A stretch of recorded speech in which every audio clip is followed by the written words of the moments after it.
Police News Online, hatid ng Regional Police Community Affairs and Development Unit, nagbabalita mula Mimaropa.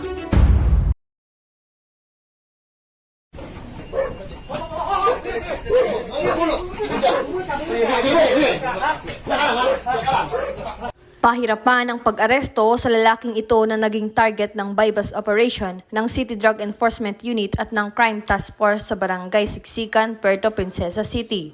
Nay! Ano kaming kasalanan? Hawakan yung baril. Hinulog na. Wala na kanya, sir. Tulong dyan! Tulong dyan! Tulong niyo, tulong.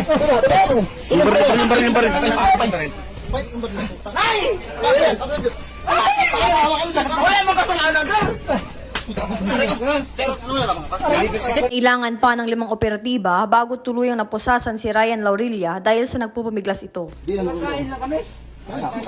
Matay na siya, bro. Pagkatapos mapusasan ng main target na si Laurilla, dito na lumantad ang mga nagkalat ng mga drug paraphernalia sa loob ng kwarto nito. Dahil dito naaresto din ang 2 pang kasama ng suspect na sina Marlo Laurilla at Nilo Bernabe, kung saan mariin ang pagtanggi ng mga ito na may kinalaman sila sa gawain ng suspect. Ito kasi ako, sir. Pero alam mong may nag-ano rito? Nagdudroga dito? Hindi po, sir. Minsan lang ako magpunta dito, sir. Diyan lang naman ako sa labas. Ngayon kumain lang. Kain nga lang ako kasi pauwi lang sana ako. Asawa ko ngayon nagkatawag, sir. Ano pangalan mo? Marlo po. Marlo. Laurilla po. Pamangkin po kasi nila yung asawa ko, sir. Dito sila nakatira. Opo, inaantay ko po yung asawa ko. Saan ka nakatira? Sa Nara po. Ba't dito ka ngayon? Nag-una na po kasi ako kasi nagtrabaho po ako sa may jeep, sir. Sa? Sa may jeep, nagsama po ako sa Pangarga.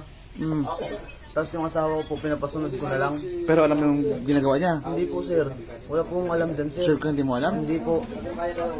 Ipinagtanggol pa ni Ryan na wala raw talagang kinalaman ang mga kasama nito sa kanyang gawain.